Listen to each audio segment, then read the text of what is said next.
rodafleming in the Philippines here. I'm going to do a little piece here about situational homosexuality. Now, you might not actually have heard about this, but it's very, very common. There is an argument that it is actually the only real form of homosexuality that actually exists. Situational homosexuality occurs when there's an absence or a shortage of one sex, right? And so what will happen is that in cultures where there are fewer women than men, then men will tend to have sex with each other, or males will tend to have sex with each other, and you'll find the same in females. Now, probably the best and the most commonly discussed version of this in the West is prison sex, and it's generally assumed that prison sex, between males, is all about rape, and it isn't. That's just not the case. Most prison sex is consensual, and what actually happens is that it's a bargain. It's basically protection for sex. If you are a weaker male but sexually attractive within the context of this milieu, then you will be pursued by aggressive males, right? If you associate with one of them, then you'll be protected from all of the rest. And what happens is that within prison cultures, you'll have beasts who have harems of weaker males who are basically their sex toys. They might not like to discuss it in those terms, but that's what happens. In women's prisons, it seems not to be quite the same. There, it's very much more like, let's just have some fun, girls, which is understandable. And that's probably because, there's not the same correlation between status and performance as there is in male sex. When sex between males, right, and assuming penetration, one party is always dominant over the other, right? Has to be. The penetrator is dominant. The one who accepts penetration is submissive. And they're often just called the dom and the sub, right? That's basic. Now, that doesn't really happen so much in lesbian sex. I mean, I'm sure it does in some cases, but it's quite possible for women to pleasure each other without getting into that. And one of the things that's interesting is that, 100 years ago, more than 100 years ago, Freud noted that a great deal of sexual activity, even amongst homosexual males, was not penetrative. They had other ways of having sex. The reason being that these other ways of sex don't require this dominance, dom-sub hierarchy to be in place, right? If you're just, having a little bit of a play with yourself, with your chums, it's not a hierarchical situation at all. And again, because women, okay, they can use their fingers, but they can't penetrate men. They can't penetrate, really. There's not that dom-sub thing going on. So situational homosexuality is something that occurs when one sex is is unavailable. Unavailable is a very good way of putting it. And it has led to a great deal of variation in human sexual behavior. Possibly the best known one is pederasty. And in this, which we've discussed before. Now remember, this is not pedophilia. Pedophilia is something completely different. Pederasty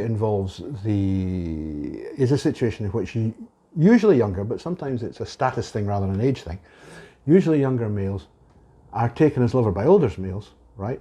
And then when the younger males get to a certain age or to a certain, a certain standard in life, certain status, they take a lover themselves and they become the penetrator. So there's a flip. It starts off as sub, you get to a certain age, you become a dom, you take a sub, and it keeps doing this all the time. And that's pederasty. It's cyclical.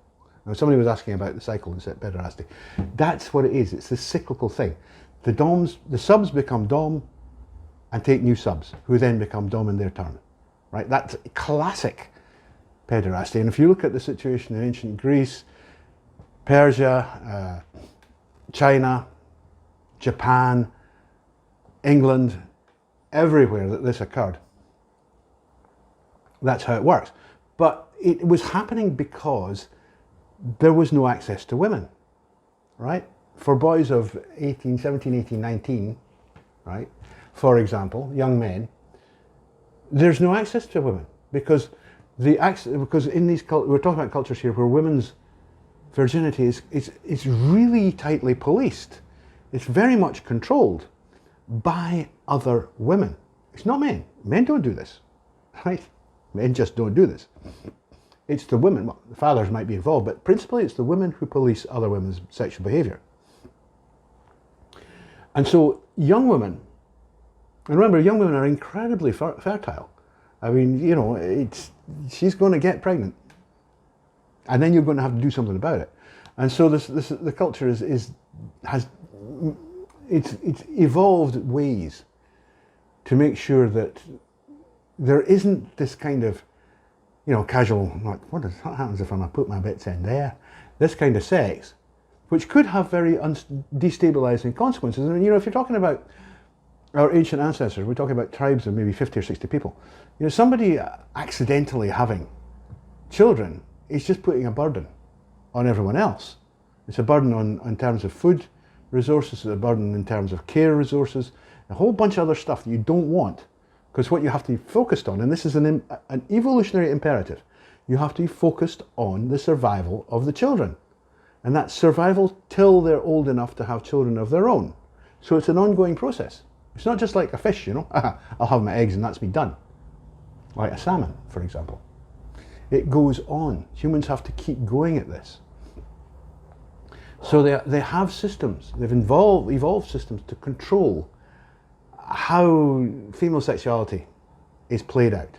And one of the ways that they do this is by, what could we say, diffusing the sex urge by people having sex with their own sex. And you can't get your own sex pregnant. Can't be done. And that's probably where pederasty comes from. And we know that prison sex is popular, and amongst women. It's very popular. And certainly here in the Philippines, where there are communities where the men are away working, right? This happens a lot. They're away working in Emirates, or a lot of Filipinos are sailors, you know, and they're away at sea on ships for, you know, months upon end. And what do you think their wives are? What are they going to do? You know, well, they can't have sex with the other men in the village because that's going to cause such disruption. You know, they just can't do it. They have sex with each other, and everybody knows this is happening. It's fine. You know, it's okay, fine. It's just a couple of girls, you know, they're getting themselves off because they're, you know, they're bored. No big deal, you know, because this idea of the West that there's this thing about homosexuality, that it doesn't exist outside the West. I mean, people having sex is just people having sex, you know. So situational homosexuality becomes quite important because once you take away the, you know, the false morality of the West and its Judeo-Christian ideas, what you find is that why would it matter? I mean, what difference does it make, you know? And so from the point of view of the pederastic cultures, it's like, oh, so what, you know? I mean, I'm just teaching him how to have sex, and then he'll teach somebody else. It's just not a big deal. And it's socially approved, so that's it. It's done. So what we've covered, pederasty and situational homosexuality. And amongst men, situational homosexuality, the difference is that it's not normal. It's not normal for the subs to become beasts or doms. The relative status positions tend to be fixed. So let's just check the time. They tend to be fixed. They tend to remain the same. You know, your big bad mofo who, you know, is the cell block boss. He's going to stay that way. It's not like he's going to suffer a palace coup and one of the others take over. You know, they're not really. I mean, sometimes they're called beta males, but it's a poor analogy. They're actually omega males. They've got no chance of standing up to the beasts. The beasts are basically sorting it out between themselves. The omegas are just like, I don't want to be harmed in this power struggle. So you can just look after me and I'll suck your dick, okay? Basically, that's all it is. You know, that's really all it is. But it happens because of this unavailability of women in that particular context. So situational homosexuality is important because it lets you see that homosexuality is, in general terms, it's about behaviours. None of these people are actually homosexual, whether in pederastic systems or prison systems or any of the other ones. They're not homosexual in any way that makes any sense at all. They're just ordinary guys. And you would find that in people who were subs in prison sex would, as soon as they left the prison, go back to being, looking for women again. No problem. And you would say, well, they're not going to suck any men cock if they can't be protected by the men. And the same is true in traditional pederasty. Once you go through the position of being a sub, then become a dom, you don't go back to being a sub.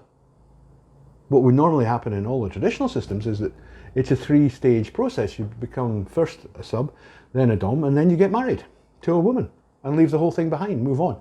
In Greece, that was usually around about the age of 30, and that's replicated in many systems. So what we're saying here is that, when we talk about homosexuality, we have to be very careful of not introducing some socio-political ideas that don't really actually bear very much relationship to what's actually going on the ground. The gay lifestyle is a lifestyle. There are no gay people. You can't be a gay person. What you can be is a member of a gay lifestyle. And there you will have behavioural expectations. There will be behavioural expectations of how you must live your life and what you must do. But you're not, anybody could be part of that. Anybody. It's maybe centred around sexual inverts. That's people who are males who are highly feminine from childhood and who are only interested in being submissive to powerful masculine men. I mean, that's a particular class, but that's sexual inversion. We can explain that.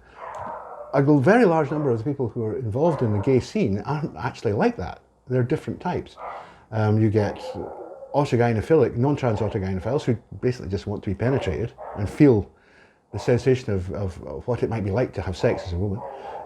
You get pederasts. Pederasty is really the major power inside, the gay scene, the so-called gay lifestyle. It's not all about this pure type, which was the type that was meant when the word homosexual was coined. And when it was coined by the 19th century, what they meant was petite, effeminate, submissive males. They didn't mean this whole group, which has been sort of mishmashed together since 1968. And erroneously so, by the way. Absolutely erroneously so. And the problem is that it's caused a number of orthodoxies to come into being which are untrue. And that's an issue. For example, it is not true that all forms of so-called homosexuality are innate. It's absolutely not true. We've just seen situational homosexuality is not innate. It's a function of the situation. Right? And there are many forms like that. So people do things with people of their own sex doesn't actually mean anything. It just might mean they want some sex.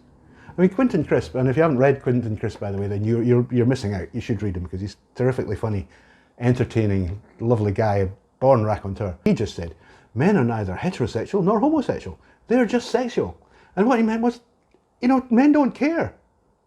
They really don't care what it is that they're putting themselves in.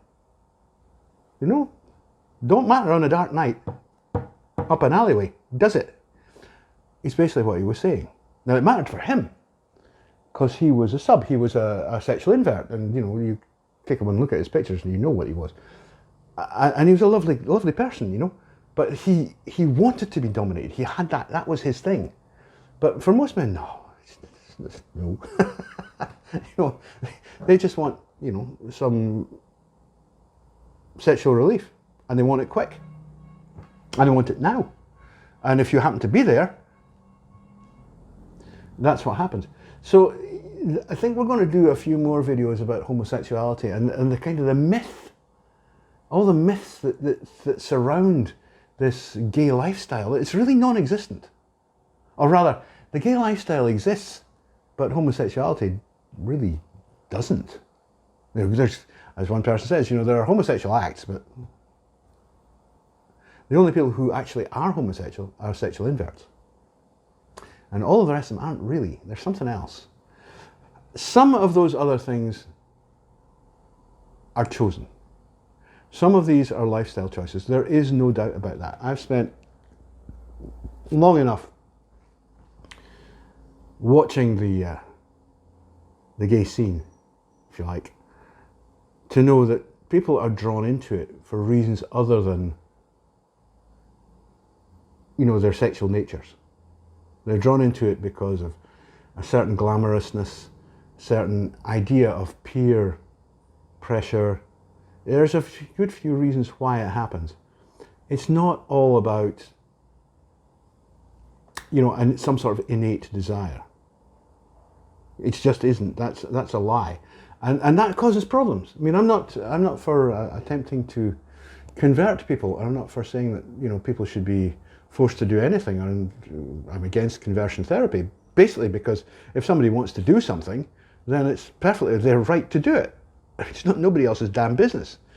But at the same time, you can't just go around saying, well, anybody whom we claim to be gay or part of this LGBT alphabetic spaghetti squirty box nonsense of ours, we're all exactly the same. You're not. You're absolutely not the same. It's very heterogeneous. And people need, in the West, because this is not a problem elsewhere, but in the West, people need to kind of wake up to that. Anyway, I'm going hoarse, so I'm going to go. I'll see you later. Take care.